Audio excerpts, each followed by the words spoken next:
नमस्कार, मैं हूं शिवांगी सिंह। एसआरबी न्यूज के इस खास बुलेटिन समाचार दुनिया में आपका स्वागत है। आज समाचार दुनिया में होगी दुनिया भर की अहम खबरों की बात और साथ ही होगी कवर स्टोरी पर चर्चा। आज कवर स्टोरी में जानेंगे कि क्यों उत्तराखंड के हाई कोर्ट ने तीरथ सिंह रावत के फैसले की निंदा और क्या निर्देश जारी किए कुंभ में आने वाले सभी श्रद्धालुओं के लिए। लेकिन सबसे पहले डालते हैं सुर्खियों पर नजर। उत्तराखंड के हाई कोर्ट ने दिया आदेश। हाई कोर्ट ने की तीरथ सिंह रावत के फैसले की निंदा।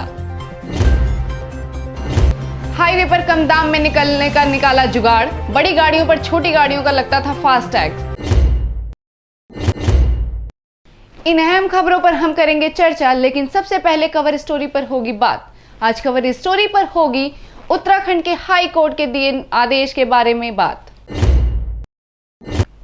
उत्तराखंड में हो रहे कुंभ पर भी कोरोना वायरस के बढ़ते मामले का असर अब सामने दिख रहा है। उत्तराखंड के हाई कोर्ट ने निर्देश दिया है कि कुंभ में आने वाले सभी लोगों को RT-PCR का टेस्ट की निगेटिव रिपोर्ट दिखाना अनिवार्य होगा। देखते हैं इस पर एक खास रिपोर्ट।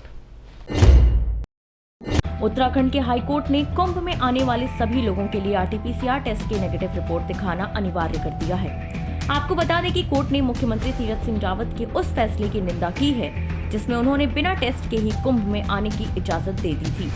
कुंभ मेले को लेकर एक जनहित याचिका की सुनवाई करते हुए हाई कोर्ट ने निर्देश दिया है कि केंद्र और राज्य सरकार द्वारा जारी गाइडलाइंस को सख्ती से पूरा किया जाए।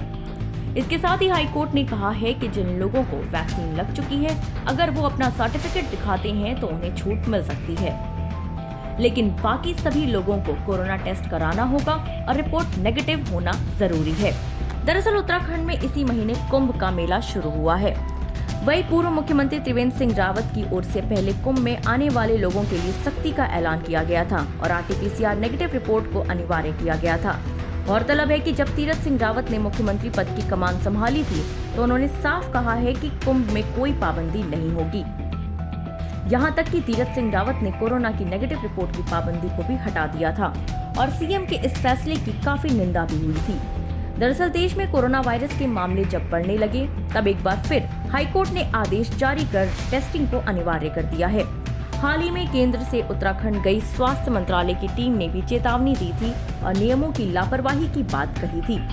आपको बता दें कि बीते कुछ दिनों में कोरोना वायरस के मामलों में बढ़ोतरी हुई है। उत्तराखंड में भी इसका असर काफी देखने को मिल रहा है। सामान्य दिनों में जहां राज्य में कोरोना के नए मामले 50 से कम आ रहे थे, वहीं अब ये संख्या दिन प्रतिदिन 100 केसेस के करीब पहुंच गई है। वहीं दूसरी ओर राज्य में अब कोरोना के करीब 1000 एक्टिव केसेस हैं। कवर स्टोरी के बाद वक्त हो चला एक छोटे से ब्रेक का। मिलते हैं एक छोटे से ब्रेक के बाद।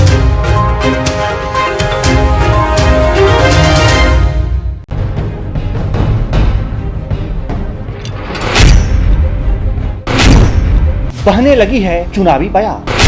अब होंगे विकास के दावे, गली मोहल्लों को चमकाने के वादे। हर दावों और वादों की IBN भारत करेगा पड़ताल, क्योंकि आप बनाने जा रहे हैं गांव की सरकार।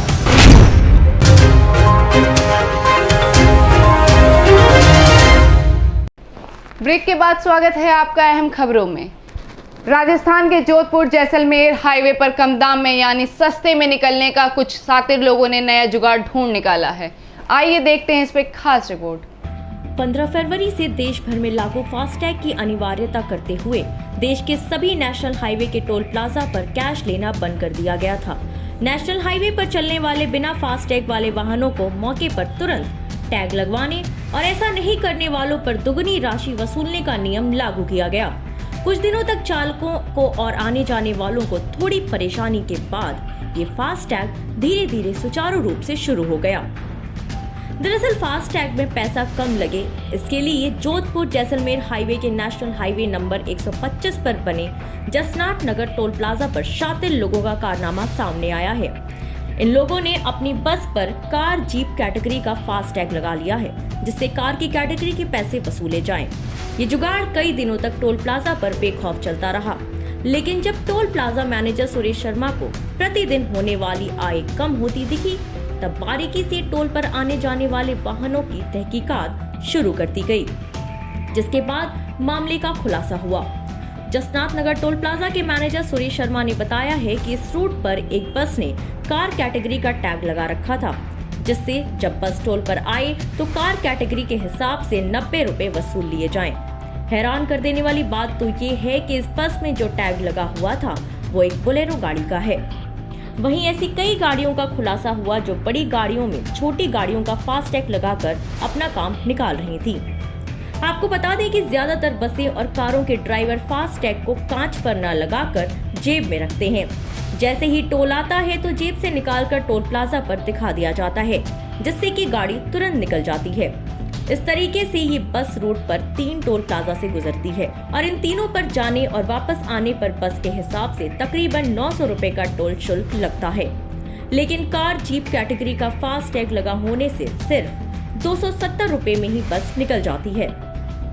वहीं मैनेजर सुरेश शर्मा ने बताया कि इस मामले में 2 दर्जन से ज्यादा फर्जी आधार कार्ड भी जब्त किए गए हैं। ये उन लोगों के नकली आधार कार्ड हैं जो अपने आप को इस गांव का बताकर टोल पर पार हो जाते थे और जब उन लोगों के आधार कार्ड चेक किए गए तो तकरीबन 2 दर्जन आधार कार्ड फर्जी ही निकले। Special desk SRB news. फिलहाल समाचार दुनिया में आज के लिए इतना ही। मुझे दीजिए इजाजत। नमस्कार।